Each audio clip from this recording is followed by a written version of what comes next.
Welcome to the Introduction to Scholarly Research video series, Video 9, Reading a Scientific Paper and Critical Appraisal. Today we'll walk through exactly how to read a scientific paper step by step, and at the end you'll have a clear process to tackle any paper confidently and critically. By the end of this tutorial, students will be able to apply a systematic 5-step process to read and evaluate scientific papers. They'll be able to identify key quality indicators in each section of a paper and recognize red flags. And they should be able to apply basic critical appraisal skills using the hierarchy of evidence and guided checklists. As future doctors, every clinical decision you make should be based on the best available evidence. You'll read hundreds of papers during medical school and throughout your career. Learning to read them correctly isn't just academic, it's a foundation of patient safety. Before diving into any paper, start smart. Choose papers relevant to what you're studying. Landmark studies or recent research in areas that you're learning about work well. Set clear goals for yourself. Are you seeking a quick overview or detailed information? If it's an overview, consider review articles first. Always start by reading the title and abstract. You can spend 2 minutes here to decide if this paper deserves your full attention. The title and abstract are your roadmap to understanding what the study is about and whether it's worth your time. Read critically. As you read, you should be asking yourself critical questions about relevance, study design, methods quality, and eventually clinical relevance. Most scientific papers follow the IMRAD structure. The introduction tells you what problem they're solving and why it matters. Methods describes how they did it. This is the most critical section because flawed methods make results meaningless. Results present what they found, and discussion explains what it means. Step 1. Read the introduction with purpose. Ask yourself 4 key questions. What problem are they solving? Why does this matter? What's their specific research question? And what do they predict they'll find? The introduction should convince you this research question is worth investigating.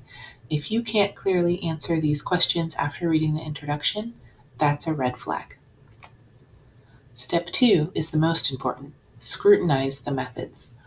This determines if you can trust the results. Ask yourself, can you understand exactly what they did? Could another researcher replicate the study from their description? Is their study design the right approach for their research question? Do they have enough participants to draw meaningful conclusions? Are their measurement tools appropriate and reliable? If the methods are flawed or unclear, the entire paper becomes unreliable, no matter how exciting the results may seem. Never skip the methods section. That's where papers live or die. Step 3. Read the results section like a detective. Look at the actual numbers, tables, and figures before reading their interpretation. Do the results actually answer their original research question? Don't just look for statistically significant results. Check confidence intervals and effect sizes.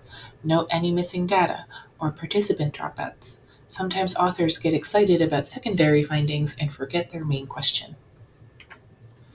Step 4. Evaluate their discussion critically. Do their conclusions match what their results showed, or are they overstating things? Good researchers honestly discuss their study's limitations. Be suspicious if they don't.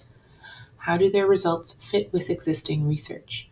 Most importantly for you as future doctors, are their claimed clinical implications realistic and well supported? And finally, step 5, your final checks. Scan the references. Are they current and from reputable sources?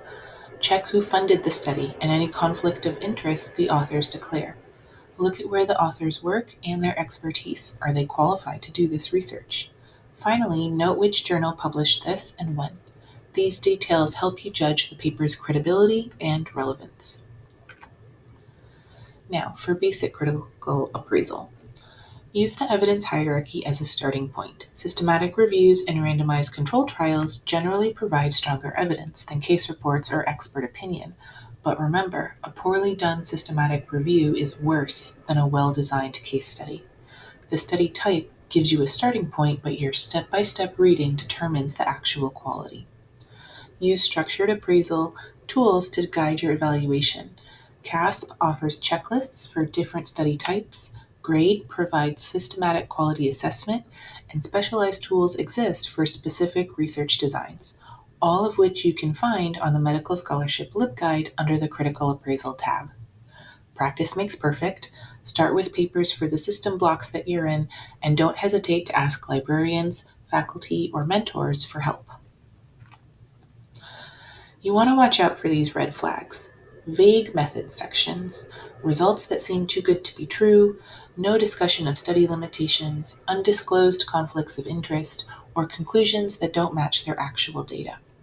These don't automatically invalidate a paper, but they mean you need to be extra critical in your evaluation. Remember, even peer-reviewed papers can have flaws, so your critical eye is essential. And here's your go-to checklist for every paper that you read. Work through these steps systematically and you'll develop strong critical reading skills. Remember, this process gets faster with practice. Critical appraisal is a skill that improves with experience. For more information on the individual parts of the scholarly work process, you can view the complete series on the Medical Scholarship and Medical Databases LibGuides. Each tutorial is only 5 minutes and will give you a good overview of the entire scholarly work process. If you have any questions about any aspect of a scholarly work, please do not hesitate to contact either of your health sciences librarians. Our jobs revolve around this process and we'd be happy to help you through it. Thank you.